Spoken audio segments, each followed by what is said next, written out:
Hey guys, and welcome to another episode of Woke by Accident podcast. Today we have a special guest, Trey Styles, author of Black Boy Arise and host of the podcast BlackManTalk. Trey is back on the show to chop it up with us today. You may remember Trey had joined us on episodes 103 and 69, and he's back from the great state of Michigan. Welcome to the show, Trey. Thanks for having me, and I'm happy to be back. Yes, definitely. When Trey was on before, he shared a very personal story with us that involved him dealing with depression. And because mental health is important to the Black community and the Black family, we are going to revisit this topic, this particular topic, which can impact your mental health. And so, in particular, relationships, which may or may not require necessary endings. And so, shout out to Trey who brought us this topic to get into today. I relate this topic to, well, actually, what was your inspiration? We'll start there before we get deeper. Okay. Well, my inspiration for the topic of necessary endings was just because of life and how life sometimes throws you a curveball. How Mm-hmm. life sometimes uh, turns out in ways you never thought it would turn out. How people change, how things change, like the seasons, like the weather. Um, Me personally, I've noticed in my lifetime that I've met people and I thought that these people would be my friend for life, or Mm-hmm. or if it's my cousin or brother, sister, whatever it may be, whatever the relationship was. I thought we would be close for life. If we were close, nothing would ever change that. If we were friends, nothing would ever change that. I thought we would be, tight forever. But what I learned through experience, and sometimes it was a harsh experience, is that people can mean well in the beginning and they can change. And that's the only thing in this world that's constant is change. And I just think it's so important to understand that sometimes the ending of a relationship is not always bad. Sometimes it's best for the both of you. Sometimes it's only uh, best for one party involved because the other party doesn't appreciate you. They take you for granted. And so that's what really inspired it for me. And I could say it was, for me, it was clear. It was a couple friendships, and it was a romantic relationship. That Mm-hmm. I was involved in that I saw was necessary to end. And sometimes you don't see that it's necessary to end it until you end it, because when you end it, you end it. When you end it, you don't see the flaws, you don't see the problems. But sometimes it's a break in a relationship. Sometimes it's a pause. Sometimes, okay, I'm gonna take a break from this and that. And so you have time to think to yourself and be like, wait a minute, like since I stopped dealing with this person only for a couple of days now. I stopped talking to this person for a couple of days, and I'm already seeing a change. I'm already feeling better. I'm Mm-hmm. already able to see things clear. But Okay. so that's what inspired me to talk about this topic of necessary endings. Okay, that's good. Um, you mentioned how you felt when the person was in your life and when they were not in your life. I kind of dug into that concept, the concept of people coming into your life for a season. And so I found some information. This actually comes from Chat GPT. So you guys check out Chat GPT if you don't know. But if you know, you know. So, what I found, the concept of seasonal friends, it may be harsh, but it is a reality of life. Like the seasons change in nature, so do relationships that we have with people. Seasonal friends are also those individuals who come into our lives for a specific period of time, and then they share an experience with us, and then their time with us comes to an end. Just like Trey mentioned, it can be someone you met at school, a friend or romantic relationship, even during a vacation, or even on social media. A lot of us have connected through these different social media platforms. I know I've made some really, really great acquaintances and really folks who I call friends, on social media platforms. So these types of relationships could be seasonal. These friends may have been close to us during this season, but as soon as it ends, they gradually fade out of our lives. And this is from ChatGPT. It's important to understand that not everyone we meet is meant to stay in our lives forever. Some people come into our lives to teach us something new about ourselves or the world around us. They may help us grow in ways that we never thought possible or provide comfort during tough times. And then I found some other information from a yoga master, Ram Jain, and he likened these seasons of nature to these types of seasons that we emotional seasons. So according to him, the season of winter represents sadness, heartbreak, loneliness. The season of spring represents hope and new beginnings, opportunities. The season of summer represents signs of growth and need for protection and an abundance of distractions. Interesting. Shout out to those distractions, right? And Yeah. then the season of fall represents successes and achievements and failures, which, so, I know a lot of people that are actually enjoying some personal successes. So, shout out to those folks. And then, just looking back, heartbreak, sadness, loneliness, sickness. I mean, these are things that we've all experienced. What do you think about those seasons and that concept of seasons? I think it's 100% Hmm. because I've one of the most, I'm a fan of hip hop. One of my favorite artists of all time in hip hop is Tupac. But one I like the most right after him is like Nas. And one thing Nas said in the song was called "The Message." He said, "A thug changes, love changes, and best friends become strangers."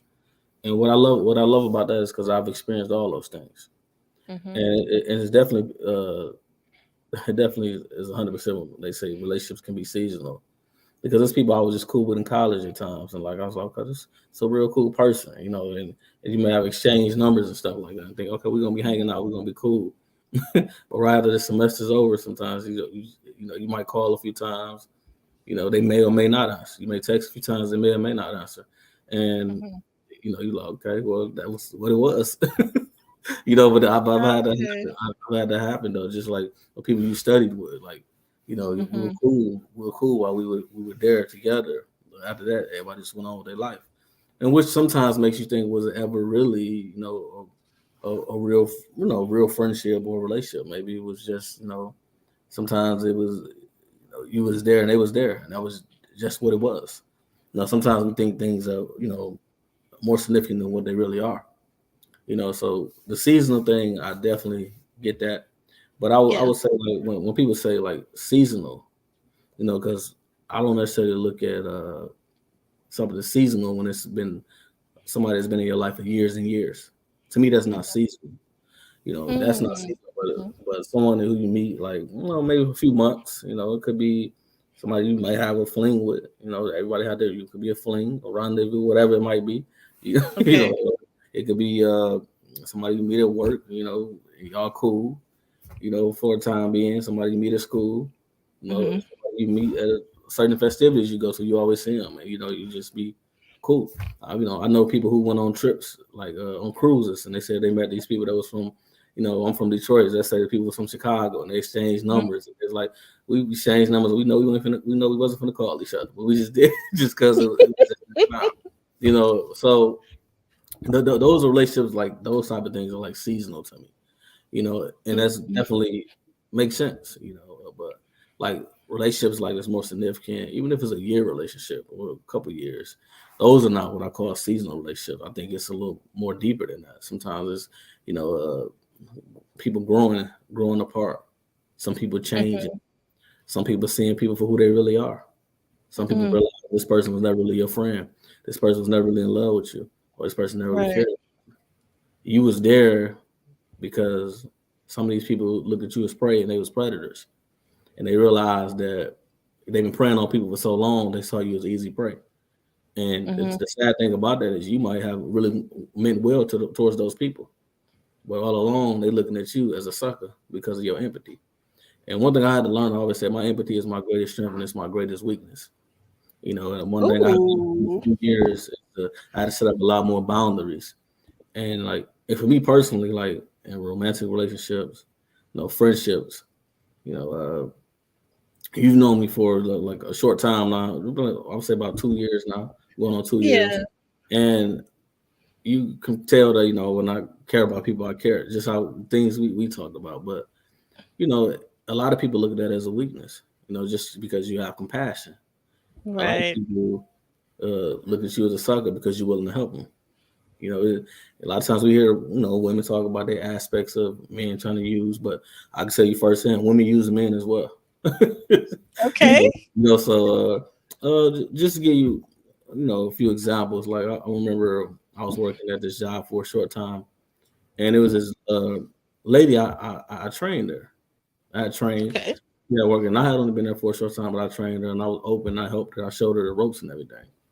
I wasn't trying to hit on her. Didn't want nothing from her. Wasn't trying to be slick and try to play cool and get it. None of that. But I was helping her out, trained her and everything. And eventually, one day she asked me, "Can I give her a ride home from work?" And I said, "Yeah, cool." So I took her home from work, and that was that.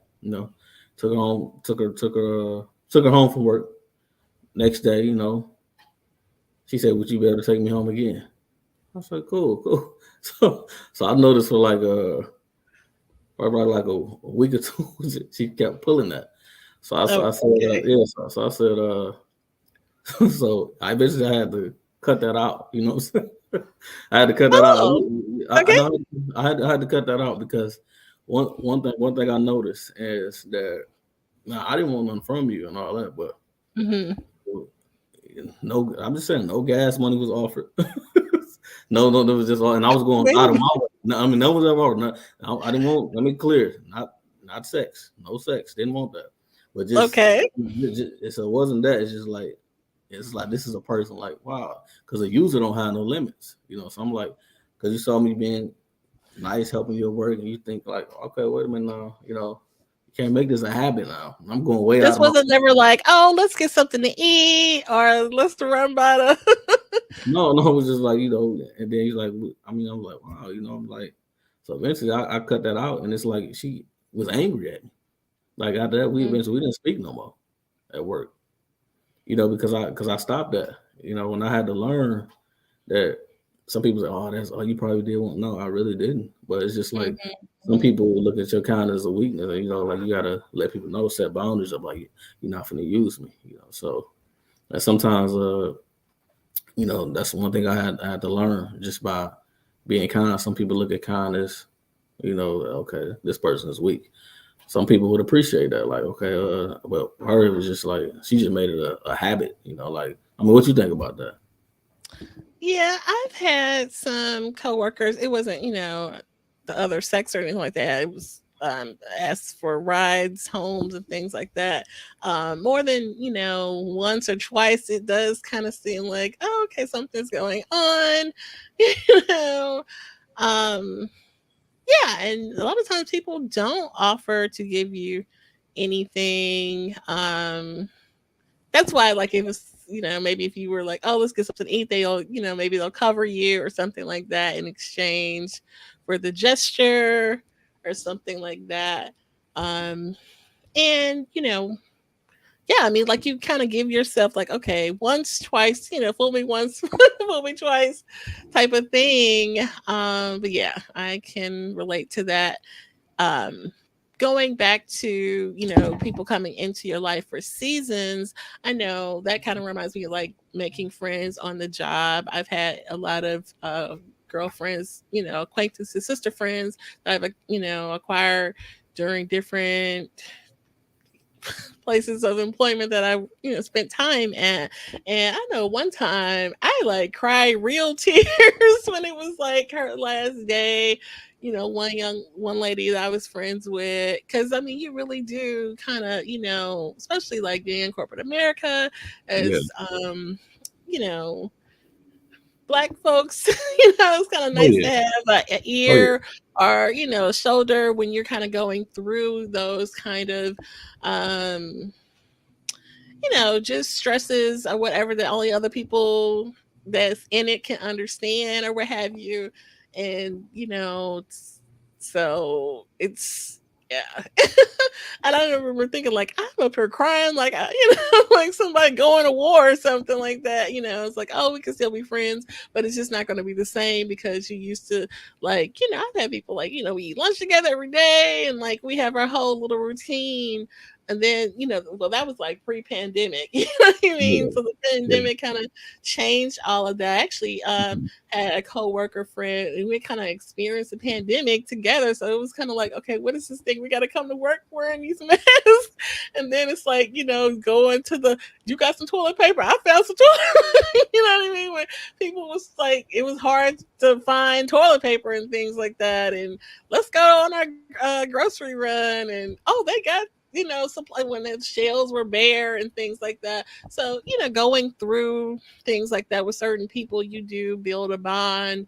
And then people change jobs. And it's different now, for Yeah, sure. yeah, and I in that aspect I can understand with your friends because you can still be friends, but this is somebody who like we generally talked, but this is somebody who came in and like I say seasonal, like okay, wasn't even friends, wasn't really just coworkers, but Hmm. you saw me and talking to me, you saw me talk, you heard me talk about a few things, and you made this a habit, and it's like okay, I gotta end this, so because a user doesn't have limits. I even talk with people before I like said no, I can't do that no more, and to make sure I wasn't tripping. Make sure I was like, wait man, you don't think I'm tripping? Like no, I don't think you tripping.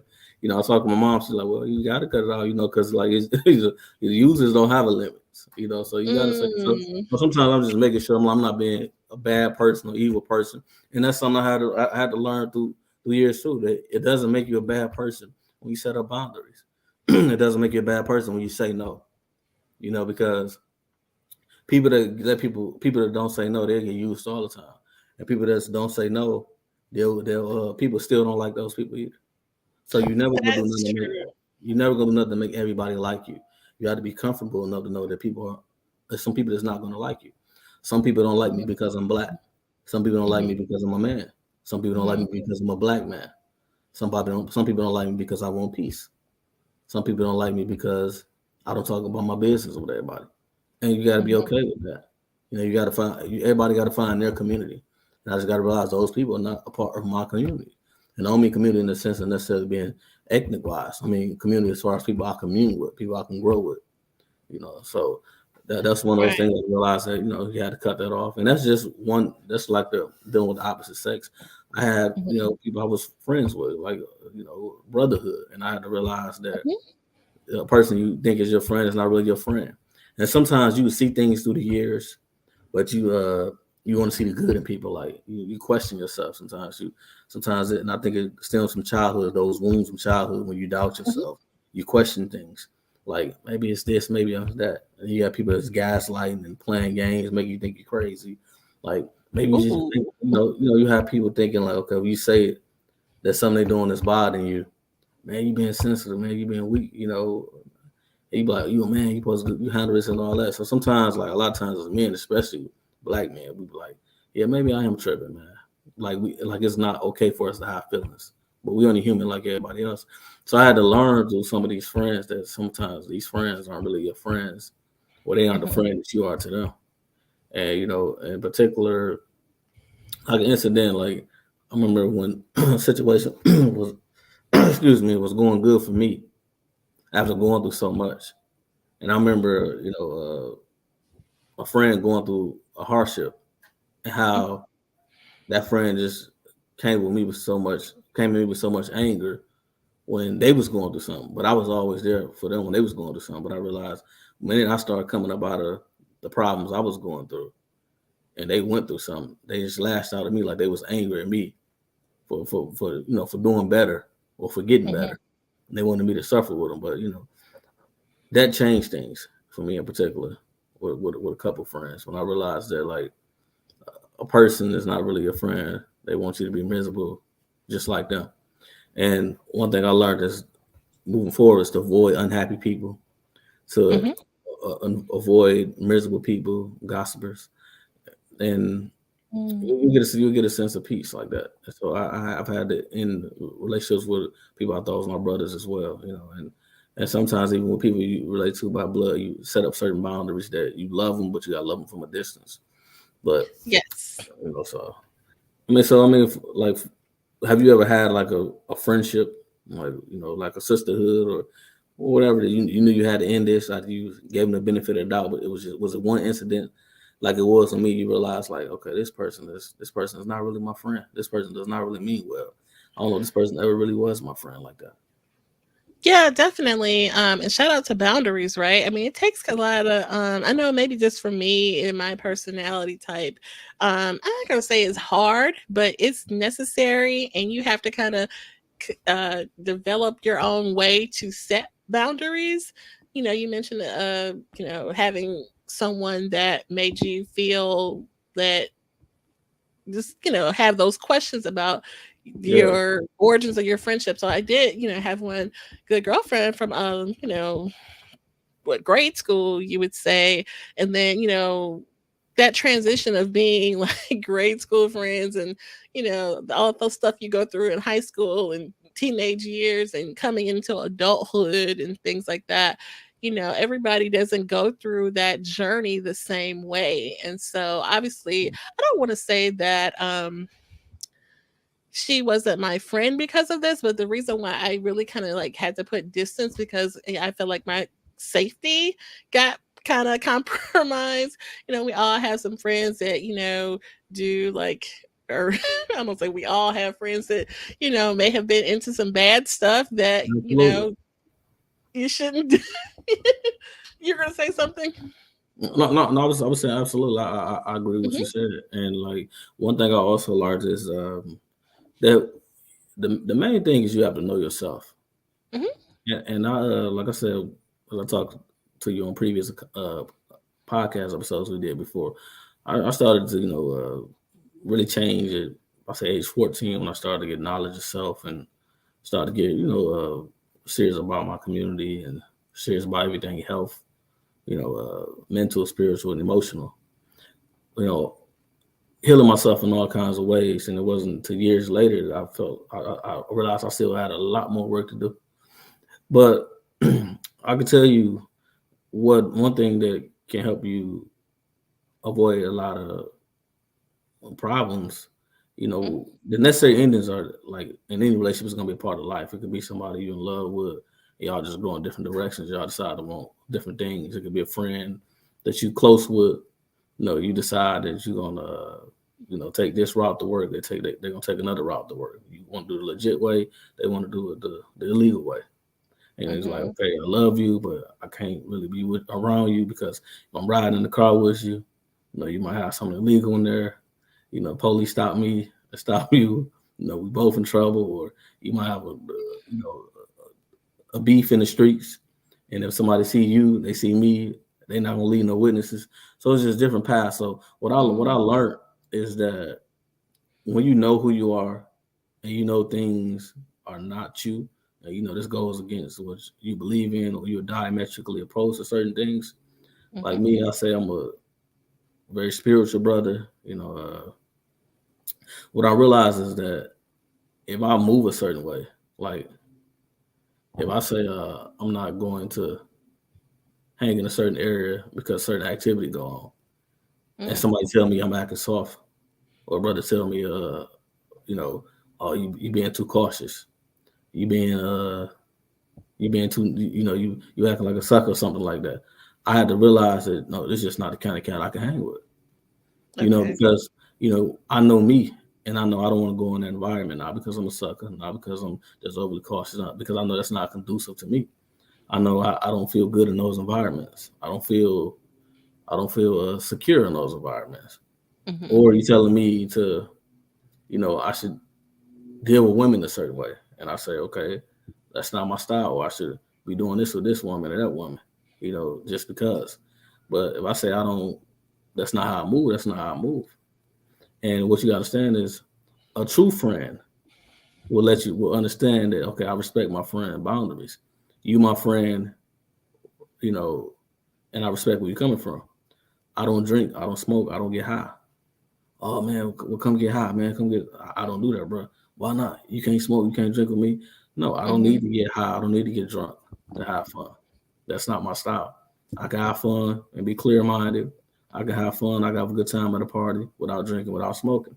Now, if that's all you gonna do, then I realize, oh, that's a necessary ending right there. We can't really hang with each other like that, because Right. we do different things. And you look at me like, if I'm not doing that, then I'm not your friend. But a true friend will respect your boundaries. A true Mm. friend will understand, okay, you're my friend, and I can't do this or that with you. And if I'm doing this or that with you, doing this or that, then I know not to come around you, because that's not something that you do. So when you know yourself, when you know what you stand for, what you about, and you got somebody trying to get you to deviate from that, excuse me, then that's probably one of those relationships that might require a necessary ending. Like, I'm about this, I'm not about that. I want to get mine the legit way. You getting yours the legal way. No, I'm not better than you. No, I'm not looking down on you. None of those things. It's just that's not Mhm. my world. That's your world. So we just might have to go our separate ways. Or you in a relationship, you in a marriage, Mhm. and you with a person. Okay, you have bigger dreams. You working a job, and you say, okay, I've been here long enough. I want to try this entrepreneurship thing out. I built my skills up here. It's like you've been for example, say you're a lawyer. You're a lawyer at a big corporate firm. You got enough skills, you got enough experience. Like, I want to start my own firm. And your Mhm. partner's like, why? You already got enough money. Why you want to do this? We good here. And you say you do Mhm. have savings or something like that, but they just very against you going in a different direction. They're not supporting you though. But all along that was my goal. But see, you're secure, you know, and that's cool. But I want to try something different. Sometimes even situations like that, like they could ruin relationships, ruin marriages, because you want to try something different. And that doesn't Mhm. mean that your partner is necessarily a bad person. You probably then went as far as you would go with that particular person. Mhm. I'll give you an example. Like, I know a lot of the sisters not gonna like this example. I don't want to use this, like the show Power. I don't know if you ever watched that, but I look at, Okay. and I remember when Angela like came back in Ghost's life, and I remember a scene when he was in the closet with Tasha, and he asked her, "What did you ever see me being?" You know, she said the biggest drug dealer in New York. He was like, Right. he was like, nothing more than that. You know, he's like, nothing more than that. And she's like, no, stop, relax, and all that. But I remember him being in the club, showing Angela his club early on, and saying like, he said like, yeah, I had dreams to open stuff up in Miami. I mean, another club in Miami and places like that. He said, oh, you'll get there. Now, now Mm. it's those. Now I understand. Now I understand. It's like as a married man, like I understand that was the past. No, I guess I could say he was wrong for opening up that door, even like. But I looked at it like, okay, that was a childhood friend, but it wasn't just a childhood friend; it was his first love. So Okay. you saw her in the club first and foremost. I want to get off the topic. You saw her in the club first and foremost. And you left, but then you did. He did come back and say, "Give me a number or whatever." Like just catch up and all that. She didn't do that. The ghost didn't do that. I get that part. I'm just saying, like, we don't realize sometimes the necessary endings are because something that's happening on with one of the parties not growing and stuff like that. It's not because you have some men. I'm gonna say some men I know who will try to keep a woman's self esteem low. Mhm. They try to keep a woman's self esteem low in order to keep her. Think that'll make her stay. Okay, ain't nobody else gonna want you. But on the flip side, that's you make it easier for another man to come there and build your woman up and make her attractive to him. You know what I'm saying? So that happens Mm. a lot. And you think you keeping her self esteem low to control. No, you actually making it easier for another man who come here and building her up and encouraging her to make her emotionally attached to you and emotionally attached to him. No, I'm kind of getting off the subject a little bit, but talking about but get back to Power. But when he said that scene, like, okay, nothing more than that, and she said no, you know, it was like, how can I grow if my partner, how can I be with my partner if my partner doesn't see my vision or believe in me? Right. This new person believes in me and sees it that way. It's not that you evil, dirty person. And I don't necessarily agree with some things that he did. I don't. But Right.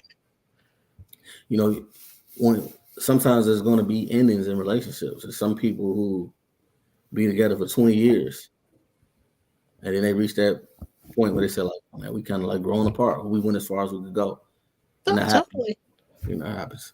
But what do you think about that? Like that scene in particular with with Ghost and Tasha in the closet.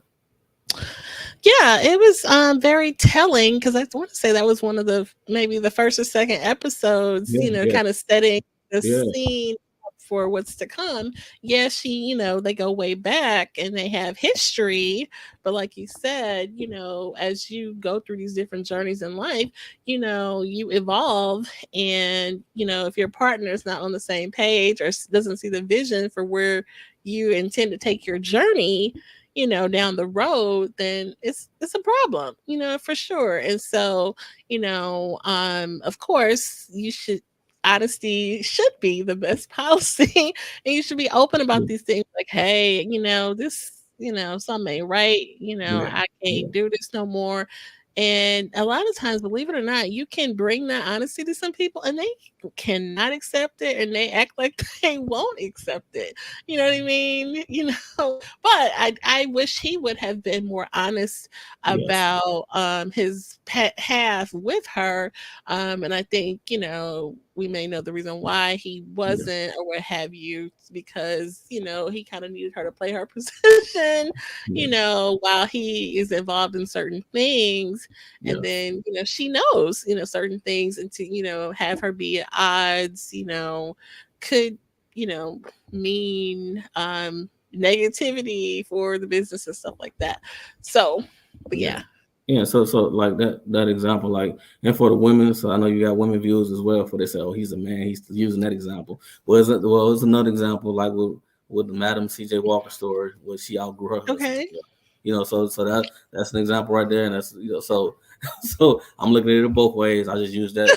So I don't want the women to think, oh, he's just saying that 'cause he's a man. No, I'm looking at it Yeah. from both ways. Like sometimes you can outgrow people. And then another thing I noticed about that episode is that when legit was going legit, how he showed her, okay, like, baby, we got to dress a little differently. Like you the lady, the first lady Mm, of the club. It's little things, but that's all she know, all she knew. So sometimes what right. we gotta realize is that you gotta take people for who they are. Sometimes, like I would say this: most people, to me, don't really grow like significantly. Significantly, Mm-hmm. I think a lot of people will grow to a certain extent, and then that's just enough for them. I don't think people constantly grow. Most people, that is. That's why I think a lot of times, sometimes we outgrow people because I don't think everybody constantly are growing like in a constructive way. That is. I think Yeah. So I'm like forever growing. I'm forever changing, always trying to learn something constructive, accept the truth no matter what it might be. And some people that's uncomfortable for them. They rather be comfortable with ignorance is bliss, or just I'm comfortable now. I don't do no more than this. This is good for me. And you know, I don't think most people continuously grow. I think some people get to a certain stage. I know this, and that's that. I'm grown now. I don't need to hear this. That they just close they mind to things. And my cousin told me when I was young, he said, once you cut off people, we cut people off. Sometimes you cut yourself off. He didn't mean like, Mm, yeah, he didn't mean like cutting people off like that bad people out your life. He said sometimes when you just like disregard people and just, you know, mm-hmm. don't want to hear what they got to say or try to overtalk them. Sometimes you might be cutting your blessings out. Right. And like you said, that some people don't see anything further than what they already, have wrapped their mind around. Shout out to people who still believe and dream, Yeah, at any age, yeah, you know what I mean? Or, change careers late yeah, in, life or whatever. I mean, look at Barack Obama, he finished college at a later point in his life than most people. Most people are in their 20s and things like that. He yeah. was late 30s, Mhm. pursuing college, and had a partner that understood that and supported him, as she, study her studies too. They're at different stages in their life, but still, just being on the same wavelength with somebody just kind of shows you, what can happen, the greatness that came later in his Yeah. career, even as a writer, a speaker, even before the politics thing happened for him. So yeah, and there's a lot of artists and Yeah. actresses and actors that have started their career, right at their 40s and things like that. So it's never too late. I always kind of say I wish, I started this podcasting thing at a certain particular part in my life, but that's okay. You know what I mean? And I'm not done dreaming yet. So, shout You out don't to ever be. Don't ever those. be. Yeah. And one more thing I wanted to say, like, because I use shows because I know we have like a similar audience in some respects. I use the shows because that's something people know about, and it's more fun and more relatable. Okay, now I see what he's saying. So like even the TV series, which I actually still like that a lot. The Shy. When you look Hmm. at season 2 of The Shy, I don't know if you remember the guy Brandon, who was the chef, and Hmm. his girlfriend Tiffany. How they was from different. He was from the hood. She kind of grew better off, and sometimes they Right. clash because they viewed things differently. Like how she viewed things from upper middle class, or like a perspective he had of things coming from the hood. So his perspective was a little different on things, and they tried to Hmm. work it out. They was trying to work it out, but eventually, what happened. It didn't really work out for those two. So I mean, like at least when the season was ending, like they paths was pretty much diverged. So it's just like, Right. I mean, it happens, I mean, now, and another example, a positive example, it's a black marriage. Black people that still marry a black man with a black woman. The Hmm. director, Ryan Coogler, the one created, Hmm. Fruitvale Station. He said when he Hmm. was in school, he decided to, he was going to do a film school and everything. And his wife brought him the filming equipment. You know what I'm saying? Mm. So she invested in him. When he say when they Yeah. she invested in him, and they still together doing their thing, and their brother's rich now. So, Hmm. you know what I'm saying? So she believed in him. Like so. For him, like it probably don't make no sense for to have no other woman beside him, but the woman that believed in him. So Definitely. and that makes sense right there. So she that was not a necessary ending. That was that's a necessary continuation. True, but shout out to, like, mentioned, having those boundaries and knowing what your mission is and your journey is. If someone is not congruent with that, recognizing those things, and it's never too late to start over. If you have to, pack a bag and roll out, you know what I mean? Like, Yeah, do that. sure. I'm sure you gotta find your purpose, gotta find your mission. And everybody's mission and purpose is different. Some Definitely. people will go out your life and never come back. Some people you might reconnect with later on. That happens with love, Mhm. that happens with Mhm. friendships, that happens with family. That's true. I had, in our notes, a segment to touch on, check on your strong friends and the importance of doing so, kind of a mental health check in. What do you think about that? Uh, that's 100% again. Because Yeah. I look at in particular in my life, I look at my mother, and I look at both of my Mm. grandmothers in particular. And I just always know they was so giving to everybody. They were so always trying to be there, always trying to listen to their friends' problems, helping family members out, letting people move in, uh, giving people food, just always Mm. doing things for people and caring about people. And I said, observing as a teenager, I said that I would never let people do me the way my mother and my grandmothers let people do them. And I Mm. said that, and I didn't realize till I got older that in some ways I did those same things.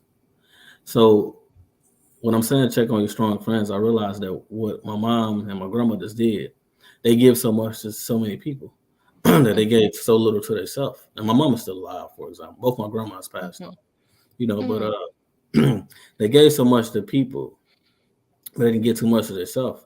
And I know when they went through hardships, whether it was finances or relationships and stuff like that, all those people they had help was nowhere to be found. Mhm. And I remember my mother telling me she told her mother these things about that. And I got up some sizes and I told my mother and I told my other grandmother was still alive these same things. And I kind of remember both of them saying like it ain't in them to say no. I said, what you mean? You gotta have. Mm, I know it ain't in me to say no. They'll say that, but then they back doing that. And what you realize is like when some of them got sick, a lot of people weren't there for them. When some of them went through hardships, pain, mhm, just needed somebody to talk to. Nobody was there. They always had excuses.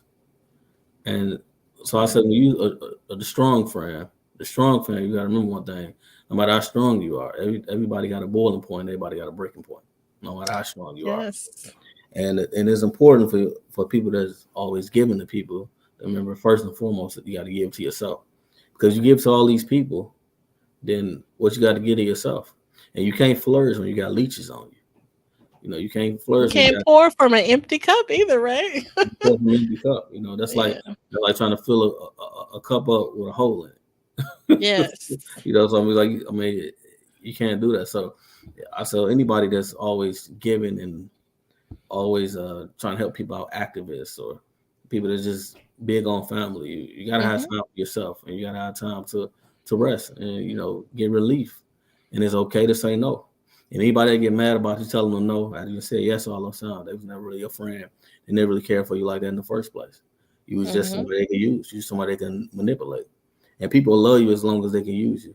But when they don't need you no more, you probably won't hear from them no more. That's like you got some of these family members. We grew up in the era of the black community. We were on the age where we still grow up that blood was sticking in water then. mhm, And I say this, my family is people that got my back, and I got their back whether they blood or not. Relatives mhm, are people I'm just related to by blood. That's why. So I upset that I changed up that type of thing. The type of adages we was brought up on. If I got a friend that got my back, more so than a blood relative, I'm gonna be there for that friend more. Now, when mhm, it changed things with that friend changed up on me. Or if I'm like that with that friend, but when that friend relative who don't really care about them, they help that friend more so they're willing to help me. That's when that changed with that friend. Okay, I see how you dealing with it. You still on the blood mhm, that's thicker than water, then. I'm not on that. I'm on who got my back, whether they mhm. blood or not. So that changed how I would deal with them. But like with the strong friends, I mean, you gotta have time for yourself. A Right. lot of therapists have therapists. Mhm, And you wonder why a lot of therapists have therapists? Because they take on a lot of energy. You getting all yeah. kind of energy you dealing with. So you gotta have some kind of way to relieve yourself and get away. So that's like me. I'm a podcaster and everything, but Mhm, sometimes I have to take breaks. Because life yeah. happens to me. I'm not Superman. I'm only human, and that's what Black Man Talk is about. I say it's a place for Black men to be human, but all of Mhm, us are human, and because all of mhm. us are human, we all need help because none of us made it alone. We all need somebody. Everybody needs somebody, no matter how strong you are. Definitely. I appreciate the messages that you shared on Black Men Talk and hope that you bring it back soon. It's really good platform there. Oh yeah, I'm back now though. I'm back. I just recently came. Okay, I'm back now though. Yeah, good, good. absolutely. Um, Glad to hear that. As we round out our conversation, what are some good ways to deal or cope with? You mentioned taking a break. That could be one. What are some other ways? Some good ways I would say is to get some sleep. Hmm. I know some people don't understand that, but some of us been on the ground for so long, been working so hard for so long that we never get any rest, and people undermine how important rest is. It's so important. I know you hear the people Sure. saying, "I sleep when I die." No, I'm sleep while I'm alive too. Okay. No, Oh no, I'm wow. listening. I know that's the hustlers.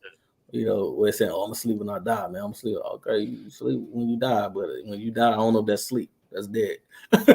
But I'm asleep. Right. But I'm asleep while I'm alive. So I can be retooled and refueled and have energy to go off and be my best self. So I say sleep is very very important. A lot of people run on fumes. That's why a lot of people Mm, antsy and angry and you know all kind of reasons. So I think sleep is definitely one of those things. Uh, Mm, Also, I recommend is being around positive people. When I mean positive people, it's people that's always trying to do something constructive. People that's mm, trying to do something meaningful. People who trying to, let's say, make a living without trying to hurt people. okay. Who trying to do things to make better humanity or better themselves, and they ain't trying to take advantage of people all the time. Because I think a lot of people uh, use the word synonymously, like hustler. Mhm. They Mm. use a hustler and a finesser is two different things to me. Oh, Like, a hustler is like I'm serious though. A hustler is somebody who okay, I'm doing Lyft, I'm doing Uber. Aside from working my professional job, okay, I'm even making T-shirts on the side. Sometimes, okay. occasionally, I sell hats, I sell candy, but then you got the finessers who might be doing some of these things, but they might have a friend that they're taking advantage of. Like, hey, look, man, look, I just need to, uh, I need a few dollars to, cause I ain't got no money right now. I just need a few dollars to get this or that. But they got it in their bank. They just don't want to spend their own money. So those type of people, Okay. like you got people like that they finesse her. You got people that know you love them. They know you their friend. They know you their brother, and you decide to help them with their business. And you think, okay, man, this is my friend, this is my sister, this is my brother. They won't do me wrong. But all along, they paying you less than what you deserving of, and they got it, Okay. or when they pay other people who don't really got it back more than they pay you. I'm saying, like, Mm, it depends on, like, you have hustlers, but then you have those finessers, the people that try to take advantage of you by saying we hustling because you might be green or you might just love them, you might care about them. mm. So I think positive energy people that mean well by you. So you need sleep. You need positive people that mean well by you. Uh, I would say also reading. I say Mhm. start doing some reading, some self help books. We ain't the first people to go through what we done went through. Humanity been Right. for millions of years. It's things that was wrote 500 years ago. Like, damn, that still applies to today. Mhm. So learn about people. It's always better to learn, as I said, from the mistakes of others than to make those mistakes on your own. So, Definitely. but it is some mistakes that you will have to make on your own because you don't understand things until you experience it. I read a lot. I was a heavy reader, a voracious reader. But it wasn't until I got older and I actually experienced some things. I was like, nah, I know what that book was talking about. Now I know what they meant. So I say you get you some sleep, surround yourself around positive people, positive minded people. When you got a good Mhm. idea, okay, they encourage you. They encourage you for your good idea. Okay, say, hey, do it, man. Take a shot at it. And other people said that ain't gonna work. That ain't gonna do this work. There's people, you don't need to hear those type of people. You know, Right. So, and then and third, read, learn, grow. Like Nas say, read more, learn more, change the globe. So I think those are Mhm. things. You need to get some sleep. You got to rest. You got to get you some rest. You got to have positive people around you. Good energy, because that's energy is so important, because that's all we are anyway. We vessels. So you got to have good energy. Uh, and always continue to learn. Never stop learning. So those are some of the things I would learn to get weight. Oh, and probably more so than anything, like, it's therapy, because I got therapy. Okay. Therapy, Yeah. therapy is essential. I did therapy for a whole year, and most likely I'm gonna go back. Mhm. And I found it very very fulfilling, because I was dealing with things subconsciously that I thought I wasn't dealing with no more. I thought I was Mm. healed, and I realized there was still things from my childhood that affected how I dealt with people, in relationships, romantically, and in friendships and in family. It's times that I was thinking that I didn't care about being in a relationship with a lady because I said I'm good on my own. But then I realized I got in one, a serious one. I realized that I had wanted to be wanted, and without even realizing that, I was like, and then I look back at my childhood, I realized that I was always trying to heal the women in my family, and I ended up being in relationships with women I was trying to heal, and a lot of them trying to in the process of trying to heal them and make them better, not control them. I'm saying, like, make them better, encourage them to do great things, and things they was, wanted to do, a lot of them end up hating me, and which was weird to Mm. me, So, and I realized that like through all that, like it was me wanting to be wanted, wanting to be a part of something. That's the reason I was letting people use me. It was some Mm. friends, some women, and and I'm glad that I went through therapy and I realized I was like, yeah, man, all alone I was saying I was good, I was cool and all that. I can do it solo, dolo, or whatever. But I Mhm. realized I wanted to be a part of something, I wanted to be wanted. But I realized going through those, relationships and going through therapy that I realized that I'm enough, you Mhm. know. But I realized I'm enough, like, whether I got somebody, I don't have somebody. I don't need nobody to make me feel fulfilled. You know, Wow, that's great. I have to fulfill myself first and foremost. When you heal yourself first and foremost, and you know that you're enough, then it's okay to have somebody, and it's okay not to have somebody. And if that person Mhm. go, you're still gonna be okay. But if that person stay, you still will be good. So that's Wow, what therapy helped that's me good. with. It just helped me to know that I was enough, and that I need to work on those things from my childhood that I know I was dealing with. But Mhm. it worked wonders for me, because now I know I'm enough for sure, and I cut off those people that made me know well. And I can tell you firsthand, when you got a strong spirit, at least from my experiences, that's when a lot of blessings started coming in for you. Because the minute I started cutting out those people, I started feeling better. People started telling Mhm. me I'm better than I ever looked. I just looked happy. I was glowing, and a lot of opportunities came through for me. So sometimes you gotta cut that dead weight. And I talked about that was one of my earliest podcasts on BlackManTalk. I was talking about cutting dead weight, episode 3, and I still had dead weight on me at the time I did that podcast. And it wasn't Mhm. until years later, it's almost 3.5 years later, that I got those dead weights off of me and I'm flourishing. So sometimes we know better, but Mhm. don't do better because sometimes we unaware that we aren't doing the best we can either.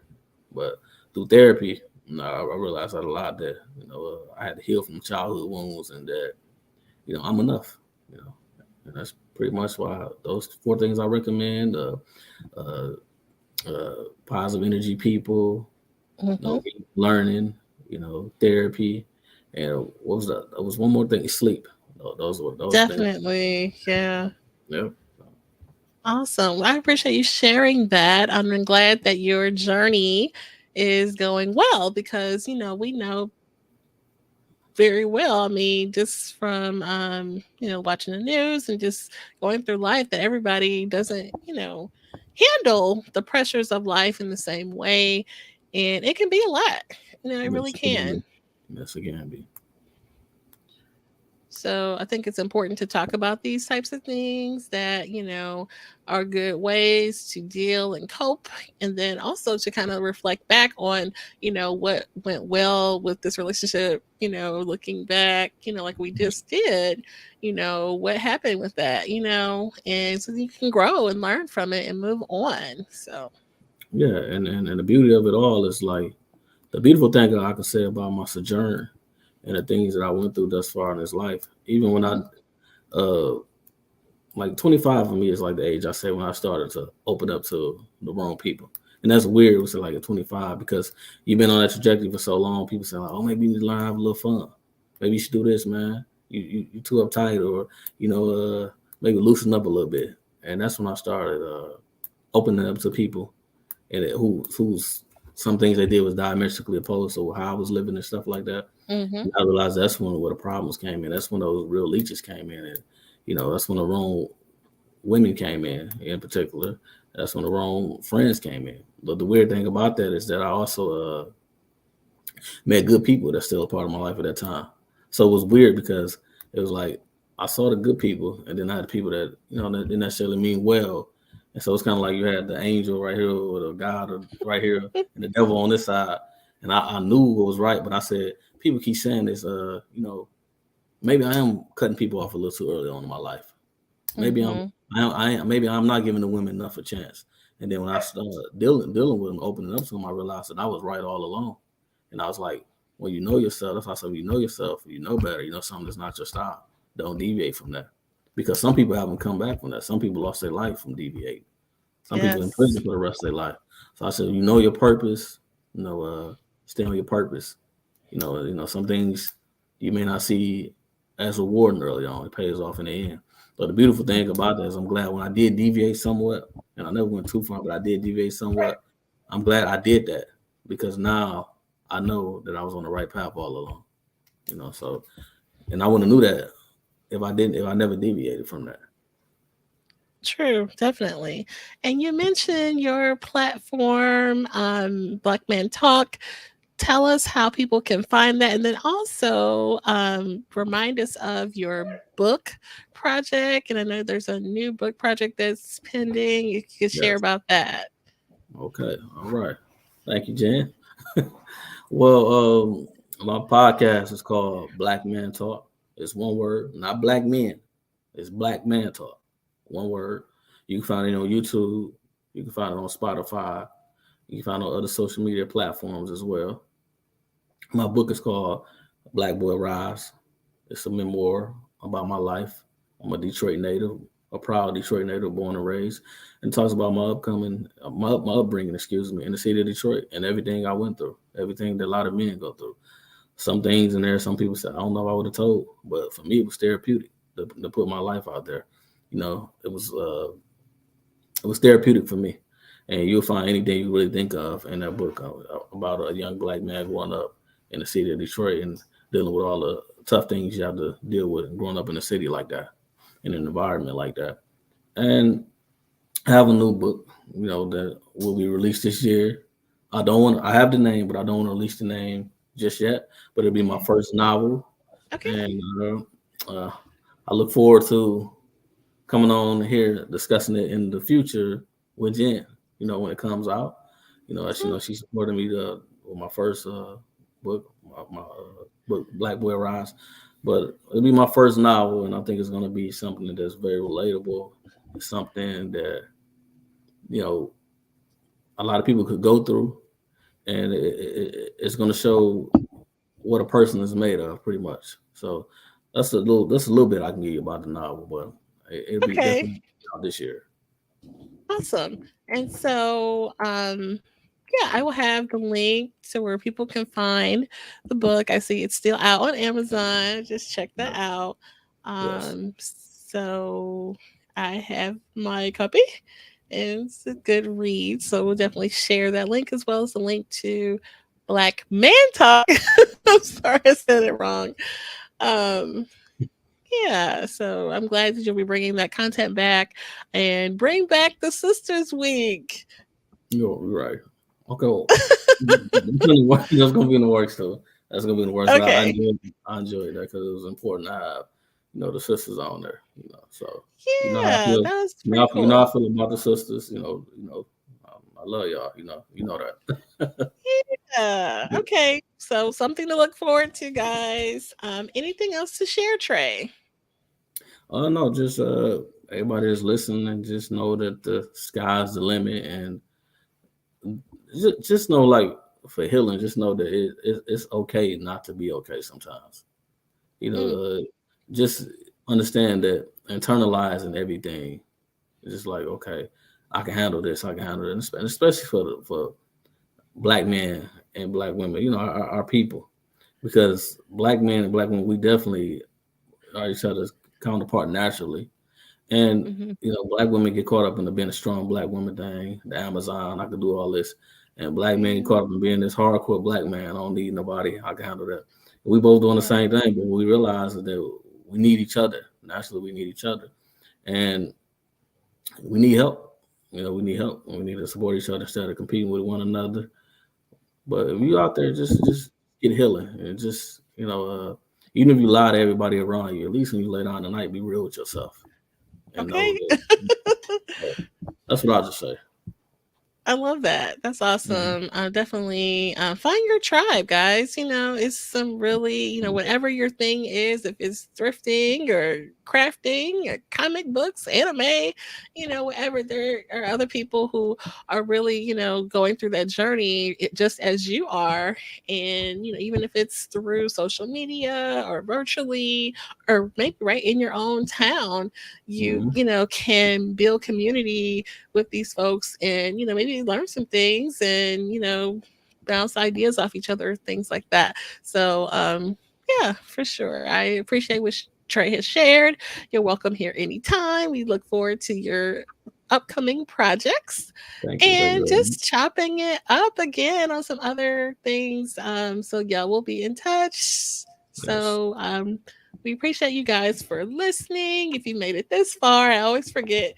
Please subscribe, like, share, tell a friend. And we appreciate you guys for checking us out and supporting. So everybody take care. All right. Peace.